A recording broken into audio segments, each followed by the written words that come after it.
Hi everybody. In this final video from our unit on shareholder rights and corporate governance, we'll be talking about shareholder activism.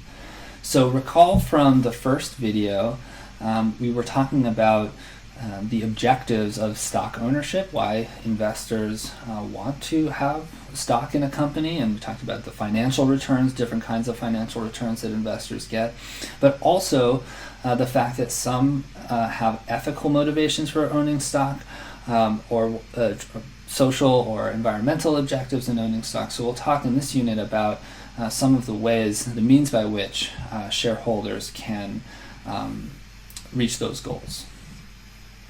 This involves also, in many cases, institutional investors. So recall from the first video that more and more shares of stock are owned by large institutions as opposed to individuals. That's a trend in stock ownership that we've seen over the past several years, decades really.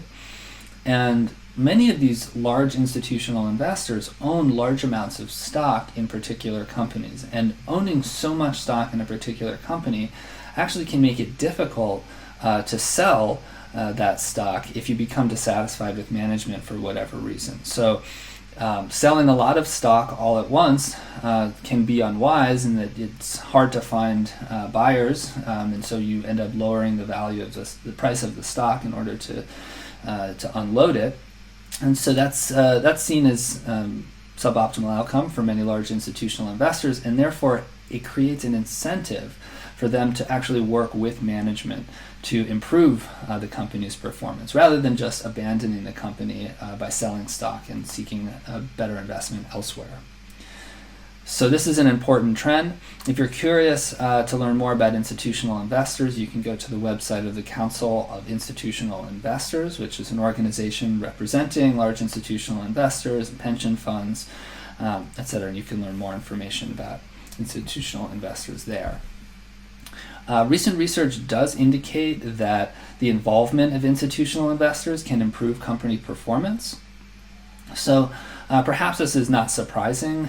Like I just said, institutional investors often have an incentive to work with management, and so you would hope that work together would be positive for the company and lead to better performance, and indeed that's what we do see on average, what the research suggests.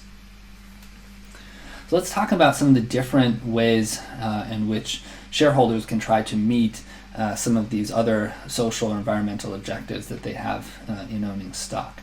So social investment, which is also called socially responsible investment, or SRI, or impact investment, refers to the use of stock ownership as a strategy for promoting social, environmental, and governance objectives.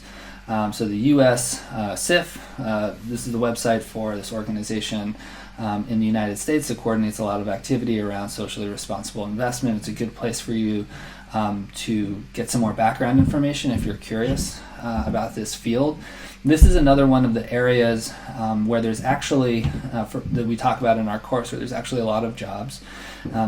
Many investors are interested in somehow incorporating their values into their investment decisions, and so that then puts onus onto institutional investors and other mediating parties to provide investment opportunities that can be demonstrated to be in line with certain social, environmental objectives, ethical values, and so on.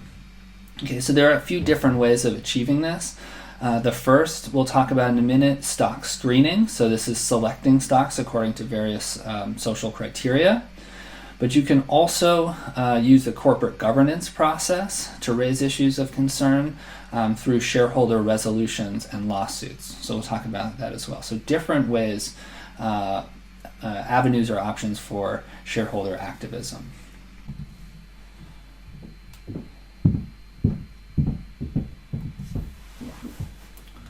So let's talk a little bit about stock screening. A growing number of mutual funds and pension funds use social screens to select companies in which to invest. So you can see an example here from Calvert, which is one of the leading firms in this area. So in the United States, over $6 trillion is invested in mutual funds and pensions that use social responsibility as an investment criterion. So in general, this field of socially responsible investing is growing rapidly in the United States, in Europe, around the world. And social criteria, we can see it can be used at all different points of stock ownership, including selling stocks. But historically, one of the ways in which this began was with religious organizations that for their own, based on their own values, their own beliefs, didn't want to invest in particular industries. So alcohol, tobacco, firearms, which are some of the common examples, but other industries as well. Now you see some investors not want to invest in fossil fuel and other things. So there's one way to do it, which is just to screen out companies that you don't want to invest in for whatever reason. Another way is to try to identify companies that are taking corporate social responsibility seriously, that have demonstrated a good track record with respect to their treatment of workers, protecting the environment, other things. But that's more challenging in a sense because it requires data. And this is, again, something that I've mentioned earlier on in the course, the importance of transparency and providing data to analysts, to investors. So if companies don't have this information publicly available, then investors don't know that the company may be actually a very responsible company, very proactive, and it wouldn't get included in one of these SRI funds. So part of the incentive for companies to disclose so much about what they're doing with respect to their social and environmental performance is so that they can then open themselves up to these sorts of opportunities from socially responsible investors. Okay, so stock screening is a major avenue or option for shareholder activism. Shareholder resolutions are also common. So a resolution on an issue of corporate social responsibility placed before shareholders for a vote at the company's annual meeting. So that's what we're talking about. This is one of the rights of shareholders to sort of put issues up for the board of directors to take seriously, for executives to take seriously. So again, these are just sort of advisory votes, but in many cases we actually do see the board and the chief executives of a company taking these resolutions seriously. So if you go again to this website, As You Sow, you'll see a list of different resolutions that have been offered.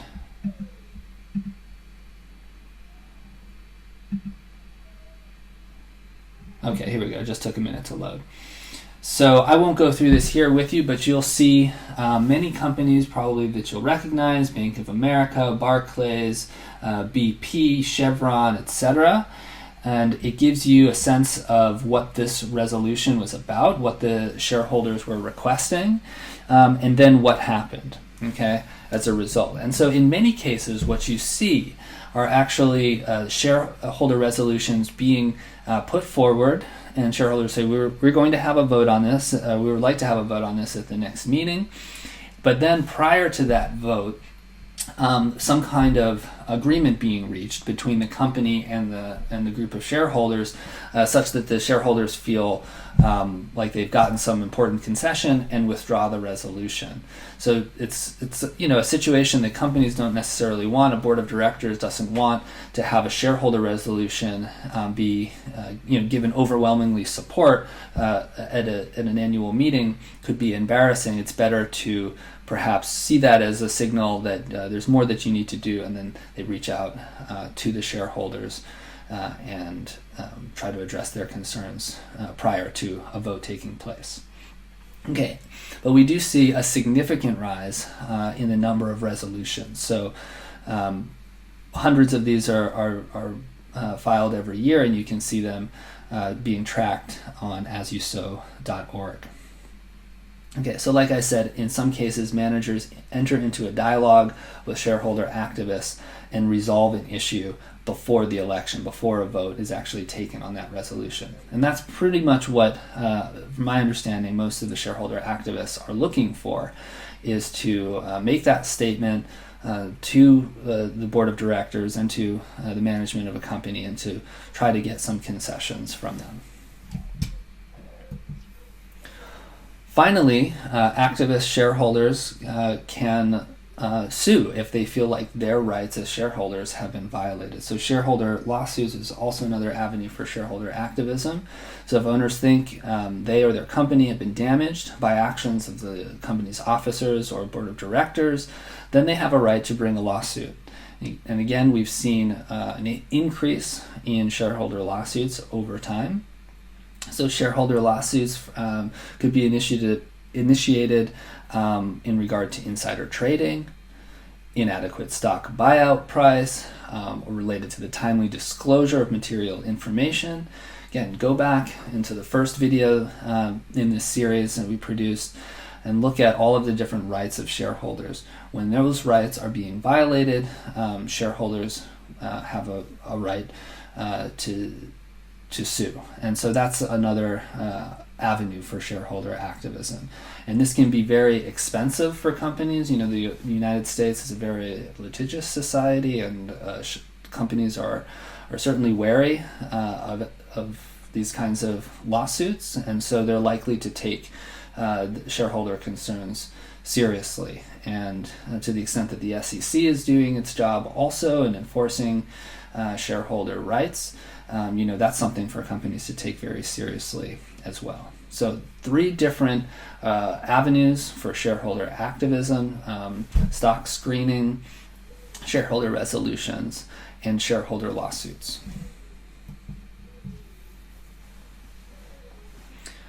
Okay, so in summation, shareholders and the corporation. Shareholders have become an increasingly powerful and vocal stakeholder group in corporations. Like I said in the first video, they are a very important stakeholder group, not just for companies, but also for the economy as a whole. And so that's something really to keep in mind here, the important place that shareholders have in sort of keeping the economy humming. They provide capital. They are also there to monitor corporate performance, to make sure that the company is behaving in a way that is good for their interests. They assure the effective operation of stock markets. They bring new ideas to the attention of management, as we saw through shareholder resolutions, for example. They also play an important role in making the business system work. And that's really the message that I want to leave you with, that shareholders play an important role in the corporation and in our society, and they're certainly not the only important stakeholder out there, but they're an important one. We'll talk about other very important stakeholder groups as well in the coming weeks. But keep that in mind, both in regard to shareholder rights and also in the legal protections that are there for them, and in the different ways that they seek to change corporate behavior.